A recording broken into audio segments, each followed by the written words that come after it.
Well, everybody, it's another stellar performance. Are you okay? I'm going to do my best to Okay. fail at underachieving. Okay, we got another stellar performance of Conversations with Dick Vaughan with my wonderful dear friend Richard Morco. And Richard, it's always great to have you here. But I have to, you mentioned some young lady from New York that you're kind of impressed with. She's changed my life. Really? Oh yes, she said. Let's go over what she Oh, I'm said. glad you brought notes. We're like the world is going to end in 12 years if we don't address climate change. Well, now I have direction in my life because, well, 12 years. Come on, we're not going to do this. We only have 12 years. I'm not that young. I'm going to borrow every cent I can. Oh, go get a new Mercedes. I'm going to get. Yeah. Why just one? And, well, get a couple. Yeah. And then when at the end of 12 years, give them back to them. Yeah, no problem. Yeah, and the cruises on everything. I'm doing it all. Good. Thank you. AOC is what they call Alexandria Ocasio-Cortez. But I have to say, She had a new one today, but they can't. They have to put little lines on it because she used a bad word. why do people talk like that? I mean, I knew that word. When you were both 11. come from the Boston Yeah, area. we grew up in the Tugs. I mean, We're a couple of Tugs from South Boston. Of course we know. So anyway, Dick, as somebody in this office here opined, AOC, Alexandria, or Alexandra, has single-handedly ended the blonde joke. Really? Well, I have to tell you, it's going to be very interesting to see because what usually happens with political people like that in the structures that we have, they hide them way over in the back corner. And she'll be on the committee to find out whether we should have a yellow rope or white rope to raise the flag over the Capitol. That'll be the committee that she'll end up chair of. And isn't it time the federal government found Judge Crater? Yes, yeah. I mean, they'll believe me. They'll move her around. But the thing that's, I'm sitting here and I'm saying, okay, as you and I have discussed, and I kept saying, but the problem with the next presidential election, the Democrats don't have anybody. But boy, are they finding them. Well, They are coming out of the. We got Pocahontas. Number one, dear Elizabeth. I think she's gone off the deep end. Oh, please. She ain't coming back. I was watching her the other night. Now she's in South Carolina, and I can't wait for Lindsay to take care of her down there. Oh, Lindsay will get her. Lindsay.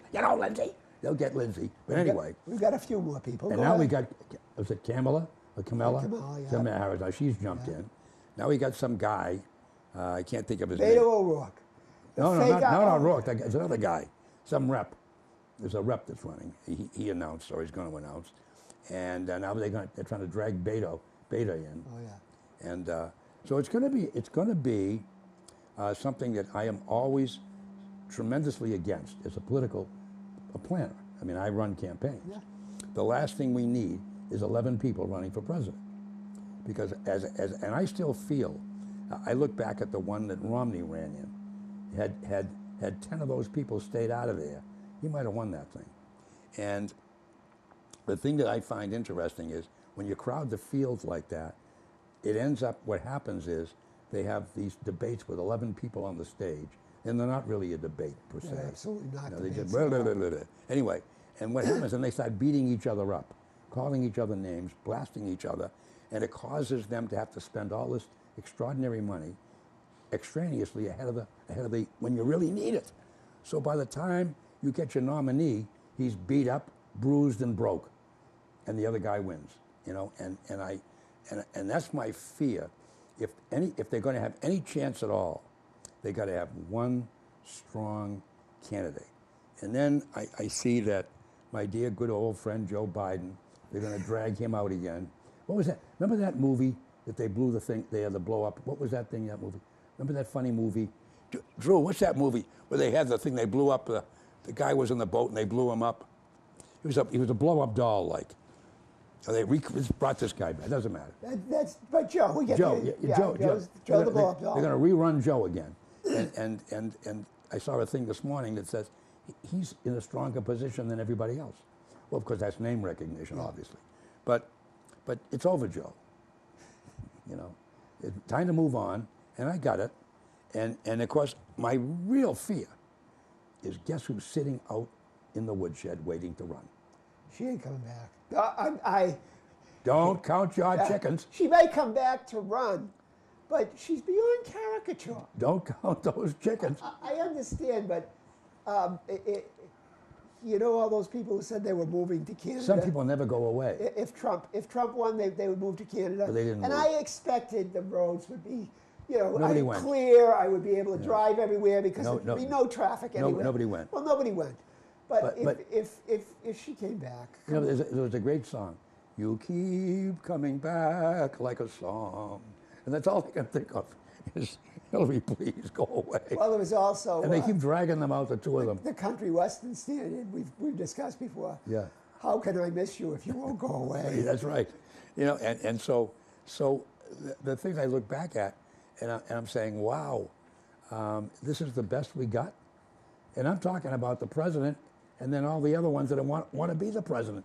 If this is the best that we can come up with is Donald J. Trump and then Harris and Clinton and Warren and somebody Corker or whatever his name is, Croker or somebody. I've always, many times before we've discussed this, and I've said, I've quoted, not quoted, but I brought up Alexis de Tocqueville, the man who wrote the book on American democracy, the Frenchman, came over and looked at it. He says, you never get the top-rated person or a first-rater to be president. It's always the second-rater. Now, come on. You know who Larry Ellison is, the guy who founded Oracle? Probably what they say about him. What's the difference between him and God? God doesn't think he's Larry Ellison. But Larry Ellison is a genius guy. Yeah. Nobody who's ever going to be president is going to be as smart as him. Warren Buffett. Do you think any of them are as smart as Warren Buffett? No. How about, I don't like Gates, but Bill Gates, he's smarter than them all. Oh, yeah. Second-raters become, third-raters become, and I say it as a fourth-rater. Well, first of all, Third-raters become president. for many, many years, and you're not incorrect, for many, many years, the only way you got to the president would be get elected to the House, spend 6 years there, then run for Senate, get two terms in the Senate, and then you'd be up for vice president, and then maybe you'd run for president. So all you were was a political hack. You were the nicest political guy they could find, with the nicest smile. Yeah. And I know, and he was a person I knew. I had the chance to interview him. I ran his brother's senatorial campaign for a while, and I had great respect and affection for the Kennedys. But he got elected because his father had money, and he was a good-looking kid. Do you think any of those Kennedys were as smart as the old man? No. Of course not. The old man, to tell people, address that. The old guy made the money. He never gets to be president. The guy who was smart never gets to be president. No, he stayed in the background. Yeah. Now, I'll tell you, I think I've told you the story that John Kennedy told me. He said, I learned a lesson from my dad. He said, my father said to me, whatever you do, wherever you go, surround yourself with the brightest people you can find, and they'll make you look like a genius. Kennedy was able to do that in his administration, and it helped him tremendously. Now, Joe Kennedy did the same thing with his banking. Yeah. He went out and got a bunch of young, bright kids out of Harvard. He'd pull them right out of Harvard Business School, young. And listen, here's a family that, as of today, gets a nickel for every bottle of scotch that's done in Scotland. And he put that deal together, 1939, when he was ambassador to the King of St. James. That's why I drink Jameson instead. Well, okay, but I got to tell you, someone asked me one time what I want to do. I said, well, I'd have to be very careful because I'm not a diplomat. I said, because if I was the ambassador to the court of St. James, I'd have us at war with England. You know, so. Yes, I understand that, Dick. I'm sure you would. But anyway, the point is. You'd wear that shirt to meet the Queen. Well, her husband ought to use seatbelts.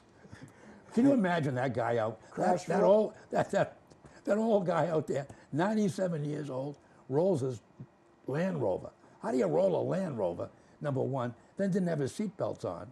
And he goes out 2 days later and tries it again to see if he can improve on it. Well, you know, they had a cartoon of Prince Charles, and he's saying, "Oh, please let mommy be with him." Yeah, oh yeah. There's another intriguing story. How that old lady has held on to that child, won't put the kid in. The Energizer Bunny. She won't put the kid in. No, no. No, she won't. She won't give up that throne. And of course, I'm saying, I wonder why. Well, I suppose there's many reasons, but she's got her own. But can you imagine that? That poor kid had been waiting to be king since he was 2. But you know, what's the point? I mean, I know there's a point in having a figurehead as head of state, because then not everybody is fighting to be That's king. right. They're just prime minister, Yeah. and you're gone in a while. But I mean, it's part of theme park Britain. It's a Yeah. Disney World thing.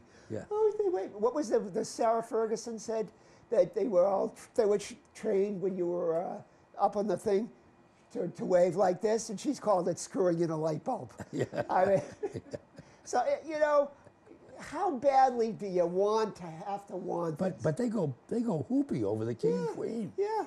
I mean, somebody gets married, they shut the country down. Yeah, you know, you almost want to start a magazine, Royal Marriage, because if you go into the magazine rack, there's probably 10 of you. Now they're taking bets on the name of the kid that Merkel's going to have. What's a boy or a girl? They're taking bets over there on what the name will be. I think it's going to be Tyrone. Yeah, I think they're definitely going to name the kid Tyrone. yeah. I'll put my money. Unbelievable. Unbelievable. Well, now I want to get into a very touchy subject. My concern is that we started out with a wall that the Mexicans were going to build. And there was no way we were going to build that wall, but we're going to have it, and Mexico is going to build it. Well, for the last, I'm trying to figure, it's about 5 weeks. All of a sudden, Mexico went away. And now we're going to build the wall. He wants $5.7 billion for the wall. Now, I saw the numbers this morning, and he's at the lowest he's been. His ratings are plummeting. And in fact, 57% of the people blame him for the shutdown. And only 40% are blaming or 36%, whatever it was, blaming the Chuck and Nancy show.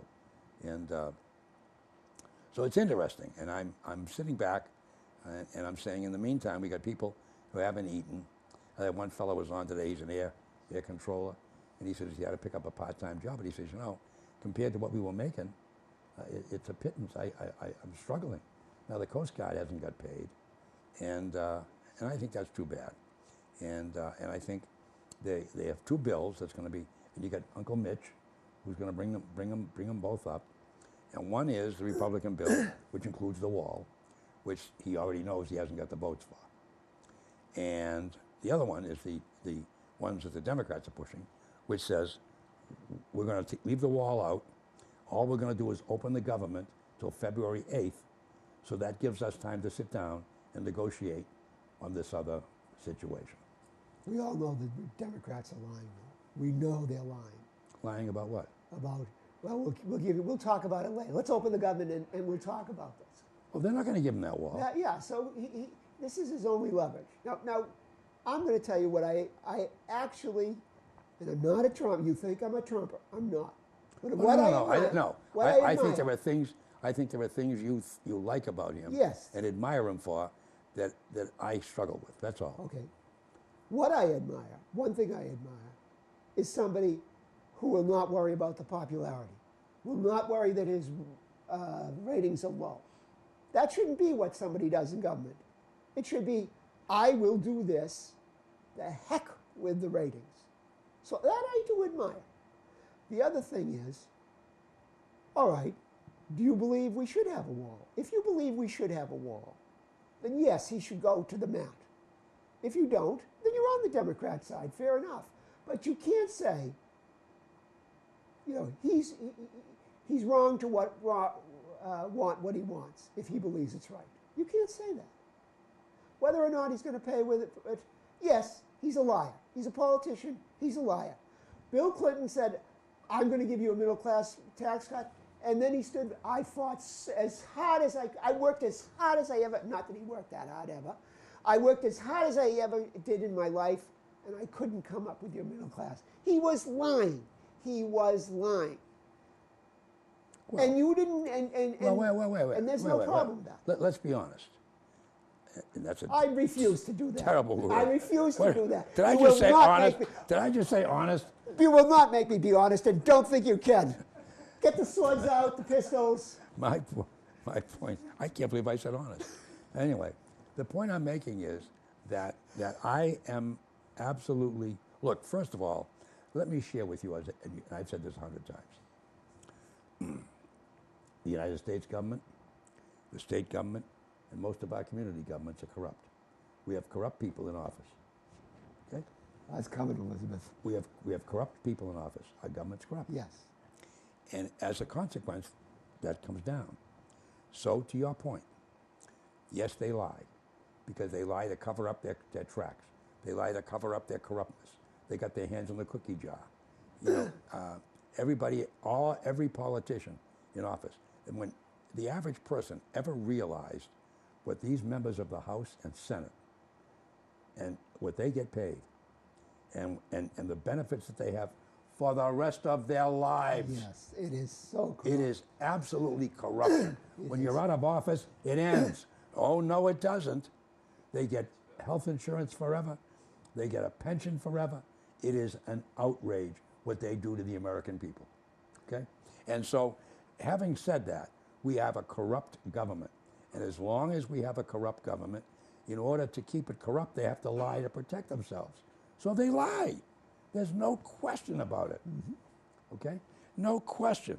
And it's painful, and it troubles me, and it hurts me, because it doesn't have to be that way. I agree. It doesn't have to be that way. You know, and I had an opportunity to be involved in government with various different people. And without mentioning names, because it's not important, I served with a governor who was, I don't know how to word, painfully truthful, and to a detriment. There were times when he was so, I hate to use the word squeaky clean, because it doesn't describe it. And I'd look at him and say, for God's sake, you know. And he used to get frustrated with me because I'd say things, you know, and dick, you know. And the point is that it used to drive him crazy. It drove him crazy, and that things could happen like that. That somebody would do that, you know. When one of our speakers of the House went to jail, he couldn't even. He was almost spastic for 2 days over it, because he couldn't believe that somebody in that position would do what the guy did. You know, and so there are those guys that come along once in a while. They don't go very long, they don't go very far, and no, he didn't win president, and so forth. But the point I'm making is that it's sad, because it doesn't have to be that way. And to your point, why are we in Syria? Why are we here? Why are we there? What are we, you know, it doesn't have to be that way. It doesn't, but everybody, Democrats, the people who are Democrat, anti-military for years and years, are now saying we have to be in there, we have to stay there, we have to. He's betraying the Kurds. I didn't know it said in the U.S. Constitution, the United States will protect the Kurds forever. But you know, nobody wants him, either party. They're all for war. I don't get it. The point is that that's the sad part. That's the sad part. We live in a violent world. Violent. I mean, you watch the news in the morning. I get up at 4:30 and I watch the Eye Opener on Channel 5. By the time they run the second set of commercials, I'm almost depressed. And you know, my wife will say, "What's new in the news?" "Oh, 2 guys get shot on Humboldt Street again. Different guys, new names, but like the other 2 yesterday, yeah, it happened again today. Oh, by the way, there was 2 hit and runs. Kid got run over in Chelsea. Kid got run over." And it's the same every morning. Yeah, right. Same every morning. Just the names have changed. Just the names have changed. And And then the commissioner was on, he was all excited because in the last 2 weeks alone, they got 44 guns. They collected 44 guns out of the 28,468 million that are in Boston. Game changer. Yeah, they got 44 guns. He was all excited. And by the way, and he was. Now, can you believe that they were excited because they were able, in the course of the last 2.5 weeks with these various shootings, to end up getting 44 guns off the street? And then that tells you that's the ones they got. Now, what about the 2,486,000 they missed?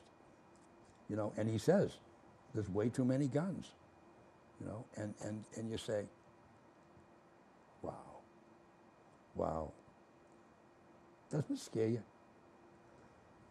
Well, yes, it does. I look at percentages and probabilities, though. You know, I mean, we're not at a point in the history of our country that it's everywhere. It's concentrated in relatively few areas, and where it spills over, it doesn't spill over that much. Would that deter you?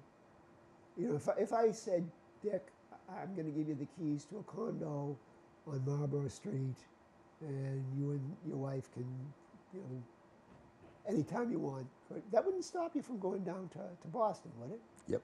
You would? Oh, yeah. I'd say I like my little place on the lake, right here in Charleston. You know, we have a low crime rate. Things are pretty good. You know, taxes are low, and you know, it's pretty good So here. it does scare you. Oh, I tell you, I grew up there, Yeah, as you did, I did too. and I had a couple of tough weeks medically, and I ended up going. My doctor called me, get down here, I want to see you. So I went down and I called my son. He picked me up and drove me in. I usually take the T. I usually drive down to Riverside and take the T in, but I had a bronchitis, what I ended up with. So I had to be careful. So my son said, Dad, I'll come and get you. I'll take you in. So we drove in, and you drive into Boston, and boy, do you see some sights. Do you see some sights? And and even at MGH, you see some people who are all hunched over and they in a walker, and they, you know, boy, it's really sad. But when I take the T, you come off the station at Charles Street, MGH, and there's always 4 or 5 people sitting out there with their little buckets, you know, and you see these poor souls, and you know, and you just say, wow, no place to sleep tonight, no food, you know, and you see some tough sights, and then I say, and this is America, the land of the free and the home of the brave. Really? You know, I almost want to cry some days. You see some of these poor souls, and you say, whew. And then I bless myself and say, thank God. Thank God. You know, thank God that I did what I did in my life, that I got 5 kids, nobody's in jail. I got 3 grandkids, they're all in school. And I, you know, and if they need a sweater, we get them one. You know, if they need a jacket, they got one. And I say, God, I thank God that I'm in the position at this time of my life. And yet I look back and I see people who just, and it drives me nuts that we have money. If somebody in Kalapaluka gets a mudslide, we send 3 airplanes, 600 Marines, $28 million, and 46 doctors. Mm-hmm. Okay? And we got kids in this country who haven't eaten today. And we got people in this country who haven't got a place to sleep. Now, to some degree, some of them, it's their own fault. They've done this themselves. They brought it upon themselves, etc. But that doesn't make it right. Yeah, and we all think about that. We all see this and we all think about it. The question is, what can you do about it? I think part of it, you remember? Well, you know what we can't do about it? We really can't do anything about it, and I'll tell you why. Because of greed and selfishness and stealing and scams and somebody out there trying to grab you the money. You know, I remember I was in Rotary for many years. We did a big project. There was a country that needed eyewear. We did a big program. We raised all kinds of group of Rotary clubs. We got all kinds of things, and working with the Lions. Lions are big in classes. And came time to ship them. And they said, you can't ship those here. Well, what do you mean? Well, the minute they get here, the big shots in the country will grab it. They'll never get to the hospital where it belongs. Well, we ended up hiring a security force. And the guy says, well, the security force is the president's. It's going right to the palace. You're not going to get those to where you. Yeah. Real. So what happens, as we know, a lot of the money that we send, this foreign aid, never gets to the people who need the foreign aid. It gets to the presidential palace and ends there. My cousin was in the Peace Corps, and he built an aqua culture thing with the tribe. As soon as he was gone, the big shots took it over. Oh yeah. Yeah, you're right. But our poor here that are you saw them there. How much of that is deinstitutionalization? Oh. We had a place for them, remember? Yeah. Hidden away, and it wasn't pretty. No. So what do we, I have no answers there. Well, the thing is, they talk about, give you a classic example, and I've experienced it.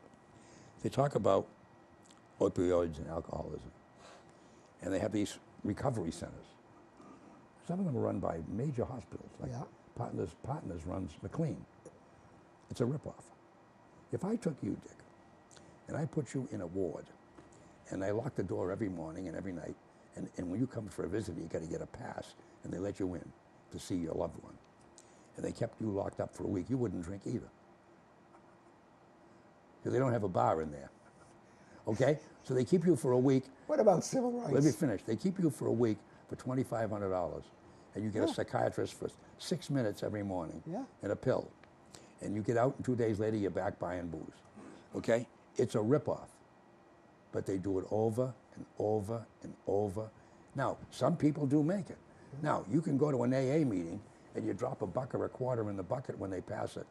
And if you do what they tell you, get a sponsor, don't drink, and come to the meetings, you're going to be fine. Restitution. Yeah, you're going to be fine. Talk to the higher power.